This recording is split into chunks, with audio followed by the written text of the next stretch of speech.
What the customers say and their feedback into the organization is actually more important even than what we're saying and what we're broadcasting out to them. Chris, what's happening, man? How you feeling? Feeling great today. Ready for another great episode of the Brand Community Podcast. How about yourself? I'm good. Who we got lined up? Today, we've got Nicole Saunders from Zendesk. And if you're not familiar, Zendesk is a company that makes support, sales, and engagement software for various companies. As part of the community team, she sets strategies, defines policy, and promotes Zendesk's family of support communities to users. This also involves collaborating with several internal teams. It's like a laundry list across training, customer education, content marketing, social media, data and analytics. The list goes on. So it sounds like she's got a heavy lift. But anyway, the episode's really interesting. She mentioned something that we hear a lot, which is engagement doesn't necessarily drive business growth. You got to be really pointed with who you're engaging with. She also leans heavily on how a successful community means helpful content, helpful people, and helpful leadership. Sam, what do you think? Yeah, no, I loved it, especially those three pillars you just mentioned. I think she also dives into some innovative programming formats for virtual events. I think as a lot of people have kind of pivoted towards virtual events, there's been a lot of saturation and a lot of fatigue. So being able to kind of break through the noise and come up with progressive formatting is really important. I think she also has a lot of background and experience in content marketing. So I think her being able to really make a very clear connection and dive into her process for really balancing that act of identifying what content to create and using community engagement, what the community is saying in order to inform and prioritize accordingly. So lots of awesome tactics and takeaways coming out of this episode. So without any further ado, Nicole Saunders. Hey, Nicole, welcome to the Brand Community Podcast. Hey, Chris, thanks for having me. Thanks for joining us. We're super excited to hear more about Zendesk today and everything you guys have going on over there. Just to kick things off, often we talk about the difference between marketing and community. So off the bat, I know that you're more specifically in a community and supporting role, at Zendesk, but would love to just kind of hear how you guys differentiate between the two channels and, how you convey that to your user base. Absolutely. I think one of the biggest differences between marketing and community is that marketing is often a one-way conversation, right? It's often a broadcasting, a sharing your message out. Sometimes there's a little engagement back and forth, but the community is really focused on the two-way conversation. What the customers say and their feedback into the organization is actually more important even than what we're saying and what we're broadcasting out to them. As you called out, our community at Zendesk sits within our support organization. So we do work very heavily with our marketing team. There are some marketing things that go into our community space. But we're focused first and foremost on what is going to help our customers be better at their jobs, use our tools better, have a better understanding of it, and help them really develop in their roles. That's awesome. So when it comes to, can you kind of dive into what your day-to-day approach is and how you kind of, the team you work with is structured as far as where they're kind of focusing a lot of their time? Yeah. So we have 3 full-time community managers at Zendesk, and then we're augmented by about 40 other people across the company on different teams that help us out with our community engagement. So the first thing that we're looking at every day is trying to take the pulse of the community. What's going on? What are the hot conversations? Has something surfaced? Is there any kind of an issue going on that we need to bring other teams into or alert them to? And then from there, really working on facilitating the conversations that users are having. So we try to take a look and start bucketing groups of questions that people have asked, connecting them to other resources. We do a lot of interaction with our virtual events as well. So we have everything from live Q&As where we bring support experts into the community and let users ask them questions. They answer them on the fly. And we're now doing it in a virtual environment, so like via Zoom webinar. So a lot of the time we're looking for ways that we can connect users to the right events and resources that are going to help them out, or where we can get the right people into conversations to make sure that users are getting answers to their questions, whether it's something as basic as how do I reset my password, or something as involved as, hey, I've got this really complicated workflow and I want to hear from other customers how they use these tools to accomplish something similar. Yeah, you brought up a really good point, and it's kind of like word of the year, which is virtual. And it seems like it's something that all community managers are, wrestling with, but also we're hearing a lot of success with the format. Curious to hear what some of the learnings have been from your end in terms of, I would imagine that you guys were doing some virtual events previously, but now it's like all in. What are things that have worked, excited you guys, potential pitfalls, but then more importantly, as we kind of like look at, post-COVID world with all the vaccination news and everything like that, how do you guys see that evolving from an event perspective? Yeah, so we definitely had some virtual events pre-COVID, but we were doing a lot on the ground. And within the community, we were really largely just focused on our online forum. Of course, once we all moved into the matrix here and started living in Zoom rooms, there was this big push for everybody to go virtual. And we just had dozens and dozens of like webinars and meetings and meetups. And the feedback we got from customers was like, this is way too much. I can't go to this many Zooms. My day's already full with work and now I've got these other things as well. So we really spent the summer thinking strategically about what events were going to be most relevant and most important to which audiences and figuring out which things should we keep, which things should we scrap, which things should we combine. So for example, we used to have regional user groups all across the country and really all across the world. And having individual virtual user group meetups for different cities or different time zones was too many. So now we have one national user group meetup that we do quarterly, and then we break people out into breakout rooms depending on industry and things like that. One of the biggest things that we saw is that people wanted to connect more by like industry or sector instead of what city they were in. Because now the city didn't really matter, and they suddenly had access to people in other parts of the country that they could connect with over that interest. So that was one piece of it. In the community space, we really launched into taking some of our events that were just happening, like we were doing written style AMAs, kind of like they do on Reddit, where people would come and ask questions. We moved that to a video format, and that was hugely popular. So now our strategy is having some of those events and then try to facilitate a lot of smaller ones that really connect users to one another. So we've launched an event series called Knowledge Shares, where we let members of our community come in and share their best practices and tips and answer questions for each other. So it's not always just our own teams doing that, but really giving community members that leadership opportunity. As far as what that looks like in the post-COVID world, I think some of these events, we've seen such success, right? That ability to connect people across industry instead of just to the local other users, the ability to give community members leadership opportunities. And so I think that we'll continue doing more virtual events than we did pre-COVID. But we certainly look forward to the opportunity to be on the ground and eventually get to shake customers' hands again and that sort of thing. The other thing that I expect is that you're going to start seeing, especially with larger conference types events, a lot more hybridized events where some people are attending in person, some people aren't. Because I think it has given access to so many more people to participate in these events. And everybody has found that really valuable. Getting to have 1,000 of your community members instead of just 50 of them together in a space really has some power and some magic to it. So I think we're going to continue to see that kind of thing happening. That's amazing. So when it comes to events like that, I know you kind of mentioned how you're even iterating and testing different formats and always trying to just be progressive and create what's going to be the most valuable experience for customers.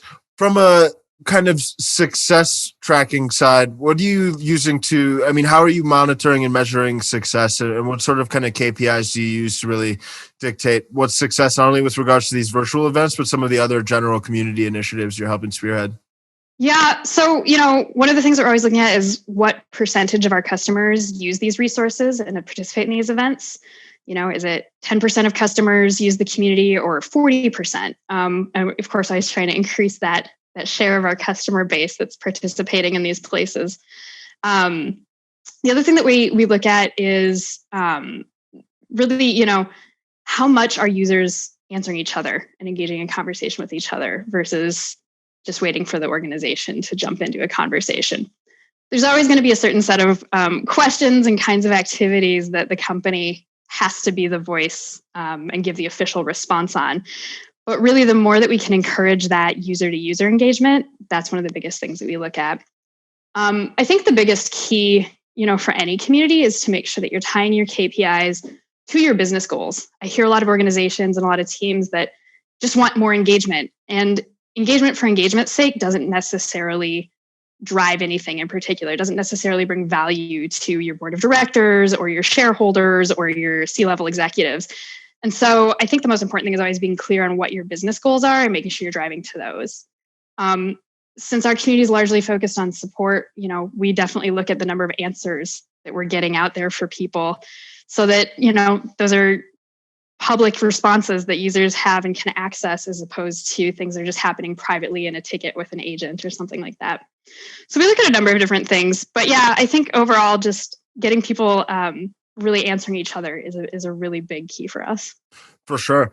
And in that same vein, like now that we understand the success, I'm curious how you drive that success. I mean, you both on the side of being able to help facilitate and trigger engagement and kind of peer-to-peer conversation, but as well as the objective you laid out as far as getting the general participation from the user base as a whole. Can you talk a little bit about some of the most successful things that you've seen work well in driving that? The biggest thing that we've seen success with is giving our users opportunities to take leadership roles in the community. So empowering them, and this happens in a number of different ways. One is the good old user badges in the community, something that gives them that visual recognition to other people.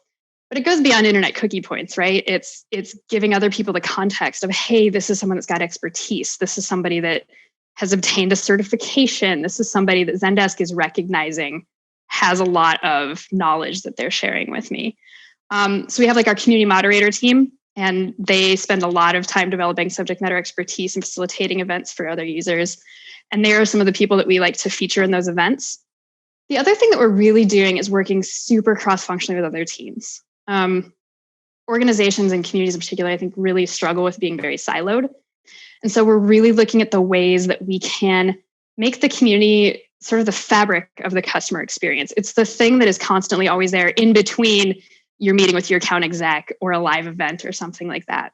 So to that end, when we take those things like user recognitions and rewards, we're trying to do things like if you pass the certification exam that the training team runs, those credentials carry over. So when you show up in the community, you've got a badge that says that you're certified. And then we're working towards an idea where when you show up at an event, somehow those credentials show up there so that you get that recognition across all these things and they're not so siloed. And the great thing that collaboration does is it gives all of the different teams a reason to help share about the community and encourage people to participate. So it's not just us trying to toot our own horn, but now we've got the education team helping us out and the success team helping us out and the marketing team helping us out. Everybody's wanting to drive to the community because there's something for everybody there. You brought up a really interesting point earlier about, especially with the virtual events, how it's no longer, community isn't no longer necessarily tied to location. It's now tied to industry. And that makes me think a lot about how community can, inform marketing decisions and even content marketing decisions to a certain extent. Are you seeing that occur a lot on your end? Correct me if I'm wrong, but I think you have a pretty heavy content marketing background. So I feel like you're uniquely positioned to answer this, but would love to hear how content marketing and, community kind of intermix from an Intel perspective. Yeah, well, community can be a great place to really test things, right? Especially when you've got these smaller groups like the moderators that I was mentioning kind of serve as a counsel for us. And so a lot of the time when we're working on something new, we'll run it by them first and get their feedback. And so, if we've got a new campaign we're sending out, we might stick some, send it over to them and get some feelers, right? And say, hey, does this sit well with you guys? Does this make sense? Does this click? Is this something that you would use? So we'll run things by them that way. But the other key is that, content is a really important part of community, right? And so a community is going to be successful when you have three things in place. You have helpful content, you have helpful people, and you have helpful leadership. And all of those are really, really responsive to the users themselves. And so I think it's really key that those things are coordinated. It's also really important that the messaging is coordinated, right? Because if the content marketing team sends out a campaign and we're not aware of it and doing activities related to it in the community, it can be really awkward if a user comes in and says, hey, I got this email about this thing. Can you guys tell me more about it? And we're like, what is this? Somebody ping someone on Slack and find out.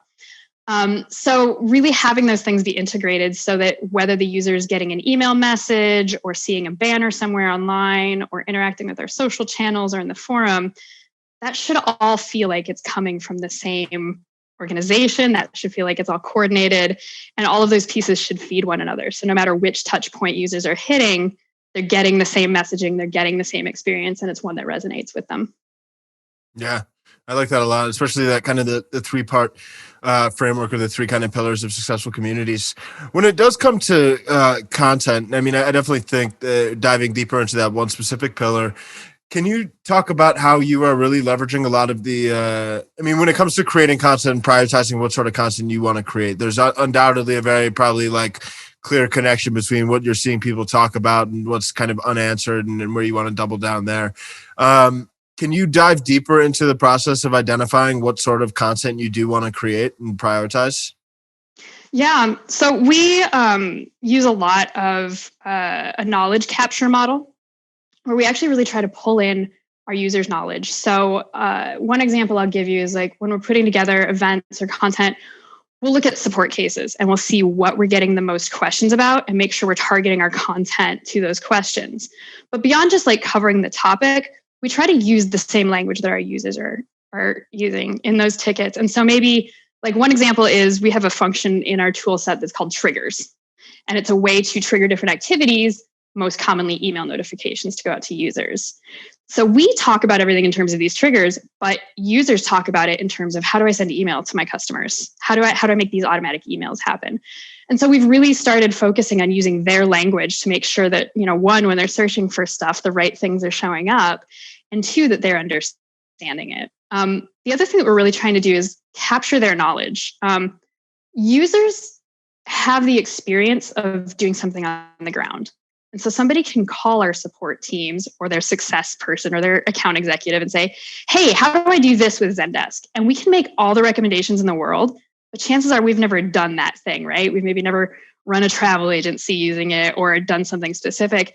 Whereas if they can hear from another user that has done that exact thing, that is the most valuable information they can get. And so the more that we can capture user knowledge, bring it into our knowledge base, bring it into our content, bring it even into blog posts and that kind of thing, the more we're really catering exactly to their needs and the things that are going to be most relevant to them. Yeah, that's great. I think that it makes me think about, just this conversation in general, it makes me think about how do you keep community members engaged and, perhaps they've, gotten distracted and how do you pull them back in and get them re-engaged? One of the ways that we've kind of heard a lot of brands addressing that is, and even this even goes for, new community member acquisition, but partnering with other brands and trying to figure out ways to kind of like, collate audiences and, create a shared experience. So is that something that you guys are doing over at Zendesk? And if so, has that been a successful tactic for you? We haven't done it in a formal way yet. I could definitely see room for it in the future. One of the things that has come up, there's an organization called Support Driven. That's sort of a professional group for people that work in customer support, which of course is our industry. And they have this huge Slack community, and they've got a Zendesk channel within their Slack community. It's got like 1,000 people in it that are all there interacting all day, having the exact kinds of conversations that we have in our own community forum. And so we've gotten to where there are a couple of Zendesk folks that will go over and spend time there.